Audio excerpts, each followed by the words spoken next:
Ya seperti Pak Rizik Syihab, Bahar Smith, ya siapa yang nggak tahu mereka berdua ini termasuk yang sering sekali keluar masuk hotel Prodewa, teman-teman.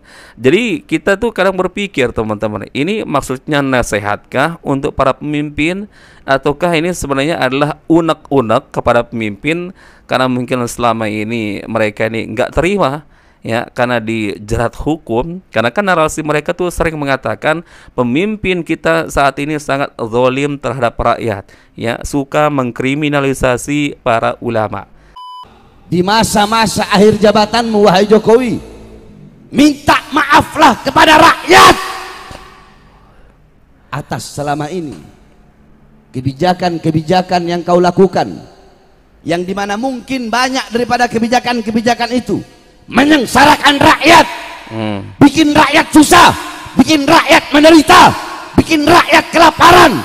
Kalau saya sarankan kepada Bapak Prabowo untuk membentuk kabinet yang bagus, yang profesional, yang jujur, yang adil, jangan lagi dipakai lingkaran-lingkaran rezim yang sekarang ini, lingkaran-lingkaran rezim yang sekarang ini. Assalamualaikum warahmatullahi wabarakatuh. Bertemu lagi di channel Nasrul Sunnah. Heran, sungguh-sungguh heran, ya, terhadap dua orang terutama, teman-teman, ya, Pak Rizik Syihab dan Bahar Smith. Sering sekali kita jumpai di ceramah-ceramah mereka berdua ini bicara soal politik, ya, bicara soal pemerintahan, katanya nggak adil segala macam, ya, menzolimi rakyat segala macam, sampai dalam urusan susunan kabinet, ya. Ini ya Allah, ini kok dai rasa politikus, teman-teman. Dan setelah saya pikir-pikir, teman-teman, orang-orang yang sering berteriak-teriak, ya, bicara soal pemerintahan, bahkan tak jarang juga mengeluarkan caci makian, ya, dengan kata-kata kasar, rata-rata yang saya perhatikan adalah orang-orang yang pernah bermasalah atau ada kasus hukum, teman-teman, ya. Ya seperti Pak Rizik Syihab, Bahar Smith, ya, siapa yang nggak tahu mereka berdua ini termasuk yang sering sekali keluar masuk hotel Prodewa, teman-teman. Jadi kita tuh kadang berpikir, teman-teman, ini maksudnya nasihatkah untuk para pemimpin, ataukah ini sebenarnya adalah unek-unek kepada pemimpin karena mungkin selama ini mereka ini nggak terima, ya, karena dijerat hukum. Karena kan narasi mereka tuh sering mengatakan pemimpin kita saat ini sangat zalim terhadap rakyat, ya, suka mengkriminalisasi para ulama. Itu kan narasi-narasi yang mereka sering lontarkan. Padahal kan ustadz, kiai, ya, ulama di negeri kita ini, di Indonesia, banyak. Tapi ya jarang-jarang mereka itu bicara soal politik, ya, kritik pemerintah segala macam. Lebih-lebih waktu Pilpres yang beberapa bulan yang lalu kan sama-sama kita juga tahu, teman-teman, katanya sudah ijtima'nya para ulama di Indonesia ini mengusung Anies Baswedan. Akan tetapi ya rakyat sudah cerdas, teman-teman, ya, tidak akan terpengaruh, ya. Mereka kan bisa melihat siapa yang menurut hati nurani rakyat yang layak, ya, untuk dipilih. Jadi yang nggak ada pengaruhnya meskipun mengatasnamakan ijtima para ulama segala macam. Nah, ada dua video, teman-teman, yang akan kita simak di sini, video Pak Rizik Syihab dan Bahar Smith. Pak Rizik Syihab di sini sampai bicara soal masalah kabinet Pak Prabowo segala macam, teman-teman. Kemudian Bahar Smith di sini ya menasihati, katanya sih menasihati Pak Jokowi di sisa-sisa masa jabatannya ini sebaiknya minta maaf kepada rakyat, ya, karena sudah mungkin banyak menzolimi rakyat, ya, membuat rakyat menjadi kelaparan. Subhanallah. Ya boleh-boleh saja, teman-teman, ya, menasihati pemimpin, namun tentu saja dengan cara-cara yang baik, ya, tidak ada tujuan, ya, sentimen misalkan, teman-teman. Apalagi ya kita tahu Bahar Smith, Pak Rizik Syihab ini, ya, kalian tahulah jejak digitalnya, bagaimana sikapnya terhadap para pemimpin, teman-teman. Taib, kita simak dulu, teman-teman, satu-satu. Ini yang pertama kita simak dari video Bahar Smith dulu. Saya ingin sampaikan kepada Presiden Republik Indonesia, Joko Widodo alias Mulyono, mulai keras. Sebelum masa jabatanmu berakhir, hendaklah kau melakukan dua hal. Berterima kasihlah kepada seluruh bangsa dan rakyat Indonesia. Di masa-masa akhir jabatanmu, wahai Jokowi, minta maaflah kepada rakyat atas selama ini kebijakan-kebijakan yang kau lakukan, yang dimana mungkin banyak daripada kebijakan-kebijakan itu menyengsarakan rakyat, bikin rakyat susah, bikin rakyat menderita, bikin rakyat kelaparan. Minta maaflah engkau kepada rakyat. Kemudian wasiat saya kepada presiden terpilih, yaitu Prabowo Subianto, ketika engkau dilantik menjadi presiden, jadilah presiden yang pertama taat kepada Allah, patuh kepada Allah. Karena kalau engkau taat kepada Allah, patuh kepada Allah, bukan taat kepada partai, bukan taat kepada makhluk dulu. Jangan patuh kepada partai, patuh kepada makhluk, tapi taatlah kepada Allah, patuhlah kepada Allah, jujurlah kepada rakyat. Jangan kau salah gunakan amanat rakyat, amanat yang rakyat percayakan kepadamu. Bawa Indonesia menuju kemakmuran, bawa Indonesia menuju kejayaan. Jadikan hukum itu adil, tajam di atas, tajam di bawah. Jangan seperti kemarin. Jadikan hukum itu adil, tajam di atas, tajam di bawah. Jangan seperti kemarin. Kalau kemarin kan hukum itu tajam di bawah, tumpul di atas. Ya. Tapi Anda juga, Pak Bahar, sebaiknya juga sering-sering minta maaf kepada rakyat Indonesia. Banyak dari ceramah-ceramah Anda justru yang menyesatkan umat, dan ini sangat berbahaya kelak bagi Anda di akhirat. Karena itu akan menjadi amal jariah yang buruk bagi Anda. Contoh ya, Anda sering menyampaikan hadis-hadis palsu, kemudian cerita-cerita khurafat, itu juga berbahaya bagi Anda.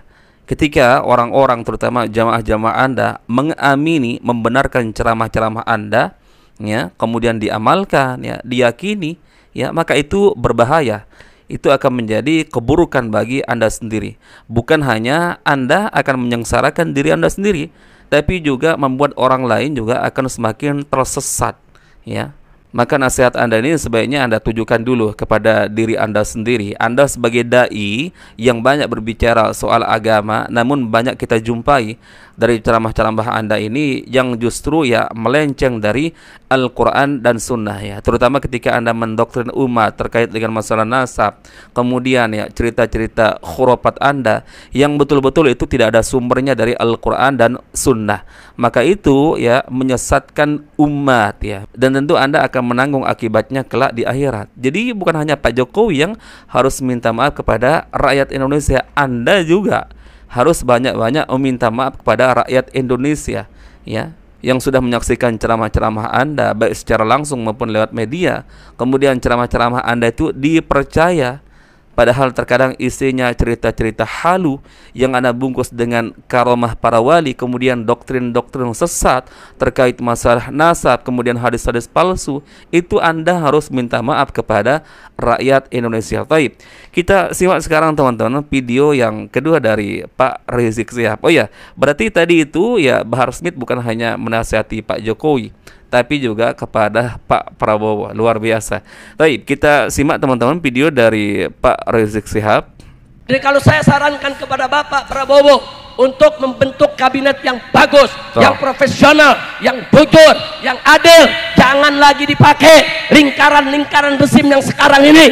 Cari orang-orang yang bagus, jenderal-jenderal yang bagus, yang bisa membantu Prabowo untuk mensejahterakan bangsa Indonesia. Setuju tidak? Jenderal-jenderal polisi yang terlibat KM 50, yang terlibat Kanjuruhan, yang terlibat Bawaslu 21-22 Mei nggak boleh dipakai lagi di dalam pemerintahan Prabowo. Betul? Saya sampaikan kepada mereka, saya dan umat Islam di bawah akan terus berusaha.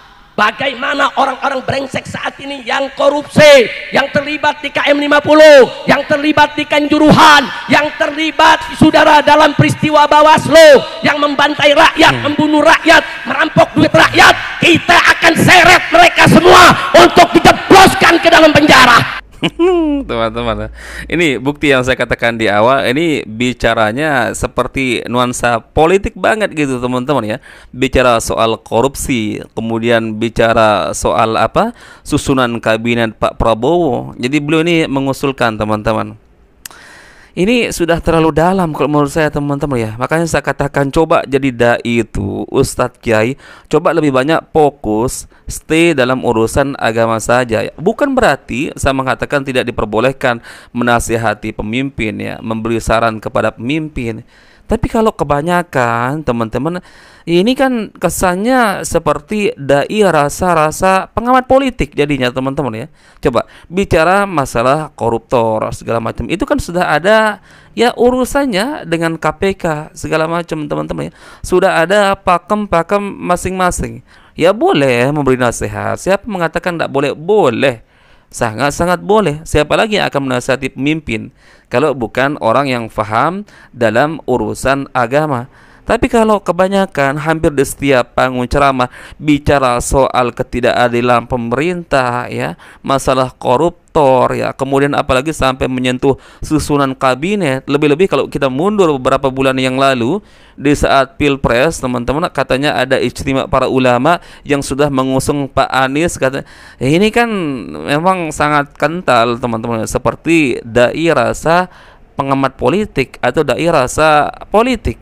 Ya, jadi kalau saran saya sih, ini saran dari orang awam, teman-teman, ini lucu-lucuan saja ya. Kalau memang dirasa misalkan kebijakan pemimpin itu tidak pro terhadap rakyat ya, kemudian Anda merasa mampu, misalkan kalau seandainya Anda berada di dalam pemerintahan, entah itu di eksekutif misalkan atau di legislatif DPR misalkan, ya silahkan Anda boleh kok daftar misalkan jadi anggota DPR segala macam atau kepala daerah. Contoh misal seperti Komeng ya, seperti Ahmad Dhani misalkan. Itu kan mereka muncul dari keresahan ya, karena ada kebijakan-kebijakan yang dia rasa tidak perlu terhadap dunia seni misalkan, kemudian ya dunia komedi misalkan seperti Komeng. Nah, salah satu solusinya menurut dia mereka harus ada di dalam sana, entah itu mungkin di eksekutif atau di legislatif, agar jangan terlalu banyak berkoar-koar lah di luar ya, seolah-olah ya ustadz, ulama ya, para pakar tidak pernah menasihati para pemimpin kita ini teman-teman. Enggak ya, mereka juga, para pemimpin kita ini juga didampingi oleh para ustaz, para kiai. Maksudnya didampingi teman-teman, mustahil lah mereka ini nggak pernah mendapatkan bimbingan ya. Mereka juga kan sering sowan ya ke kiai-kiai, ke ulama-ulama untuk meminta nasihat ya. Jadi percuma kita berteriak-teriak ya di panggung-panggung ceramah, apalagi di situ ada nada-nada tendensi teman-teman ya, ada nada-nada seperti sentimental teman-teman. Seperti yang saya katakan di awal teman-teman ya, dua orang ini terutama yang sangat-sangat vokal bicara soal pemerintahan, soal koruptor segala macam. Ini kalau kita pikir-pikir kan dua orang ini yang sangat sering sekali terjerat dengan hukum ya, keluar masuk penjara. Mohon maaf, ini saya bicara fakta teman-teman, karena kalau kita lihat faktanya di lapangan, ustadz-ustadz yang lain, kiai-kiai yang lain teman-teman jarang ya, nggak terlalu sering bersuara lah dalam urusan politik. Toh apa ya, mungkin pemikiran para ustadz, para dai-dai yang lain toh udah ada yang ngurus kok ya. Kita mungkin hanya bisa menasihati secara umum agar para pemimpin ya sebaiknya ingat kepada Allah Azza wa Jalla ketika akan menerapkan sebuah kebijakan, harus pro terhadap rakyat ya, untuk tetap takut kepada Allah Azza wa Jalla ketika mengambil sebuah keputusan. Namun kalau kita perhatikan teman-teman ya, di ceramah-ceramah mereka ini, cara mereka menasehati menurut saya pribadi bukan menasehati lagi, tapi seperti ada unsur tendensius teman-teman ya, ada unsur sentimental ya. Karena itu alasannya, karena mereka berdua ini sepertinya ya rasa-rasanya mereka ini tidak puas dengan ya pemimpin yang sebelumnya ya, karena pernah menjebloskan mereka ke hotel Prodeo misalkan teman-teman ya. Jadi mereka ini terutama yang dua orang ini sangat-sangat sering ya, sangat-sangat vokal bicara atau kritik soal pemerintahan. Makanya coba kalian simak lah tadi seperti yang dikatakan oleh Bahar Smith yang katanya nasihat untuk Pak Jokowi ya, sambil teriak-teriak seperti itu teman-teman ya. Baik, mungkin itu yang bisa kita share-share teman-teman di video kali ini. Semoga ini bermanfaat teman-teman sebagai sharing-sharing kita. Insyaallah kita bertemu lagi di video berikutnya. Barakallahu fikum. Assalamualaikum warahmatullahi wabarakatuh.